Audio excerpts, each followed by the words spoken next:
Hello friends, மீன் இன்றைக்கி நான் வாங்கியிருக்கேன். மீன் வறுவல் ரொம்ப ஈஸி. நம்ம வீட்டில் குழம்பு செய்ய முடியல அப்படின்ற சமயத்தில் மீன் வறுவல் வாங்கி செய்கிறது இந்த மாதிரி செஞ்சு பாருங்கள். ரொம்ப ஈஸியாக கடையில் வாங்கிட்டு அந்த பவுடரை வச்சு மட்டுமே சூப்பராக செய்யலாம். எப்படி செய்கிறதுன்னு பார்க்கலாம் வாங்க, வீடியோக்குள்ளே போகலாம்.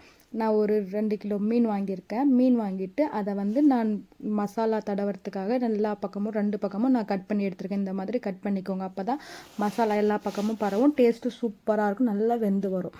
இப்போ நான் மீன் வறுவல் மசாலா வாங்கியிருக்கேன்.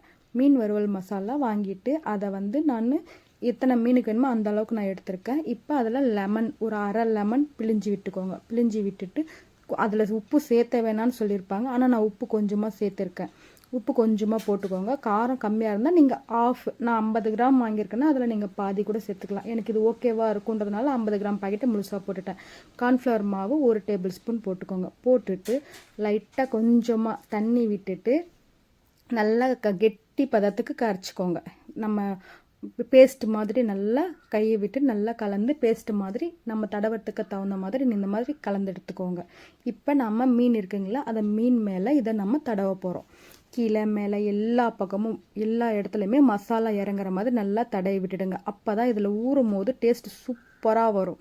பார்த்திங்களா, எல்லா இடத்துலையும் தடவி விட்டுடலாம். உள்பக்கம் எல்லாமே தடவி விட்டுட்டு ஒரு 10 நிமிஷம் போல் நம்ம ஊற வச்சிடலாம்.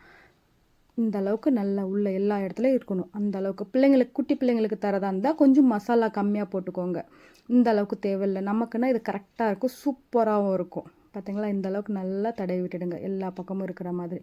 அவ்வளோதான், இந்த லெவல் இருந்தால் போதும். இப்போ ஒரு பிளேட்டுக்கு எல்லாத்தையும் வச்சுட்டு ஒரு 10 நிமிஷம் ஊறட்டும். 1/4 மணி நேரம் ஊற வச்சாலும் ஒன்றும் பிரச்சனை இல்லை. ஊறதுக்கப்புறமா அடிகனமான தோசை சட்டி எடுத்துக்கோங்க. தோசை சட்டியில் கொஞ்சம் எண்ணெய் விட்டுக்கோங்க. நடுவில் எண்ணெய் விட்டுட்டு மீன் இந்த மாதிரி வச்சுட்டு சுற்றி லைட்டாக எண்ணெய் விட்டுட்டு ஒரு 10 நிமிஷம் வேகட்டும். அதுக்கப்புறமா திருப்பி போட்டு எடுத்துருங்க. அவ்வளோதான், ரொம்ப ஈஸி, சூப்பராக. நம்ம மீன் சாப்பிடணும்னு ஆசைப்பட்டோம்னா உடனே வாங்கிட்டு வந்து ஒரு 10 நிமிஷத்தில் இந்த மாதிரி செஞ்சிடலாம். அது ஊற நேரம் மட்டும்தான் நமக்கு. அவ்வளோதான். இதை நம்ம வேணும்னா எண்ணெயில் கூட பொரிச்சு எடுத்துக்கலாம். எண்ணெயில் பொரிச்சாலும் சேம் இதே மாதிரி தான் இருக்கும். மொறுன்னு கொஞ்சம் நல்லாயிருக்கும். இது ரொம்ப சாஃப்டாக நல்லாயிருக்கும். பிள்ளைங்க சாப்பிட்றதுக்கு அது கரெக்டாக இருக்கும். இது மொறு நல்லாயிருக்கும். கொஞ்சமே எண்ணெய் இருந்தால் போதும், இதுக்கு நிறையெல்லாம் தேவையில்லை. இதெல்லாம் 2 பக்கமும் திருப்பி போட்டு எடுத்துடலாம். அவ்வளோதாங்க, மீன் வறுவல் ரெடி ஆகிடுச்சு. ரொம்ப சிம்பிள், சூப்பராக இருக்கும். வேணா 1 டைம் நீங்கள் இந்த மாதிரி செஞ்சு பாருங்கள். அவ்வளோதான், செம்ம டேஸ்டியான மீன் வறுவல் ஒரே கொஞ்ச நேரத்தில் ரெடி ஆகிடுச்சு.